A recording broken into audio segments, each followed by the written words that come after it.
हम जब भी मैट्रिक इम्तिहानात आते हैं तो खबर आती है जी, बूटी माफिया पकड़ा गया फलां जगह से, पेपर आउट हो गया, ये हो गया।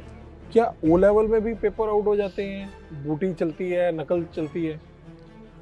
ओ लेवल में जहाँ तक मेरे नॉलेज में है ना, तो एक 2013 में एक वाक़या हुआ था। ठीक है। उसको ये लोग कहते हैं ब्रीच ऑफ सिक्योरिटी। ब्रीच और ऑफ सिक्योरिटी। हाँ, अच्छा, वो एडमिट किया था क्या उन्होंने, हुआ वो था जी? पेपर कैंसिल कर दिया था।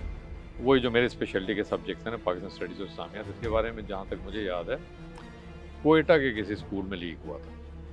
पेपर किसी तरीके से हो गया था।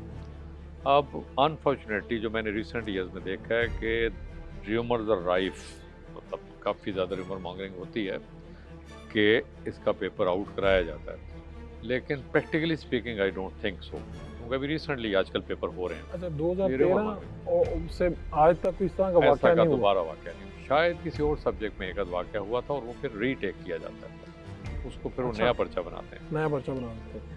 ये अब इसमें मसला ये है कि अब बात हो गई कि भाई मैट्रिक कर लें तो उसके बाद इंटर के लिए किसी कॉलेज में चले जाएं। जी, ठीक हो गया। ओ लेवल कर लिया आपने और अब आप कहते हैं चलो मैंने इंटर कर लेता हूँ, लेट से आप जा सकते हैं, लेकिन इन दोनों का मसला ये है, वालिदैन जब कंफ्यूज होते हैं, दोनों के रिजल्ट्स के टाइमिंग मुख्तलिफ हैं, इम्तहानात मुख्तलिफ हैं, अब क्या करें? एक और भी ये इशू है, हम्म। ये लोग में नंबर ऑफ सब्जेक्ट्स कम हो जाते हैं। आपने हाँ। सिर्फ 3 सब्जेक्ट्स क्वालिफाई करने हैं। अगर आपने इंजीनियरिंग में जाना है फिजिक्स केमिस्ट्री मैथ्स, हम्म। मेडिसिन में जाना है फिजिक्स केमिस्ट्री बायो, अगर आपने किसी और फील्ड में जाना है, जबकि एफएससी में सब्जेक्ट्स का ढेर वैसे ही रहता है, पाक स्टडी इस्लामियात वैसे ही कंपलसरी रहते हैं, उर्दू इंग्लिश वैसे ही कंपलसरी रहते हैं। ए लेवल में ये नहीं होता, उसमें वो कोर सब्जेक्ट्स ही सब चले जाते हैं, ठीक है। यानी हाइपर स्पेशलाइजेशन की तरफ चले जाते हैं कि जी आप टारगेट ओरिएंटेड और आप कह रहे हैं बच्चे को पहले से तैयार कर लेते हैं आप? हैं। देखिए ना, एक होता है हार्ड वर्क, हम्म। हम मैट्रिक और एफएससी में हार्ड वर्क में रुके हुए हैं। और a level is smart work, world is moving towards smart work, smart work. लोग ठीक। स्मार्ट इनकम की तरफ जा रहे हैं, स्मार्ट सेल्फ एम्प्लॉयड हो रहे हैं।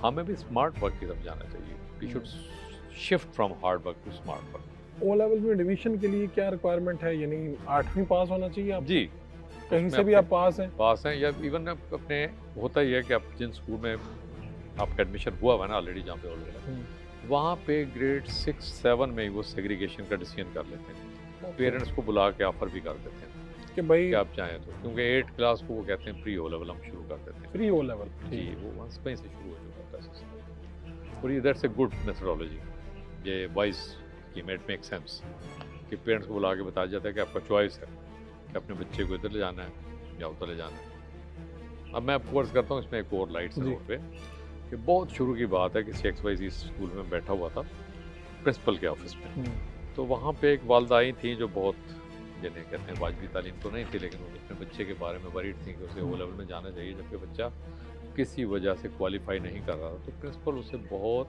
ऑनेस्टली सिंसियरली एडवाइस कर रही थी कि मैट्रिक में जाके कोई बच्चा गुनाहगार नहीं हो जाएगा, उस पर स्टिग्मा नहीं लग जाएगा, ठीक है। मैट्रिक करवाएं वालिदैन चाहते थे ओ लेवल, ओ लेवल। और जो प्रिंसिपल है वो उनको कह रही थी कि आप इसको वो मैट्रिक में। सिंसियर एडवाइस थी, इसमें कोई अच्छा। शक ही नहीं, बिल्कुल। तो यानी 100%। जिंदगी आगे भी अब बढ़ेगी। आगे मजे की बात सुने, अब ओ के बाद होता है ए लेवल, एडवांस लेवल।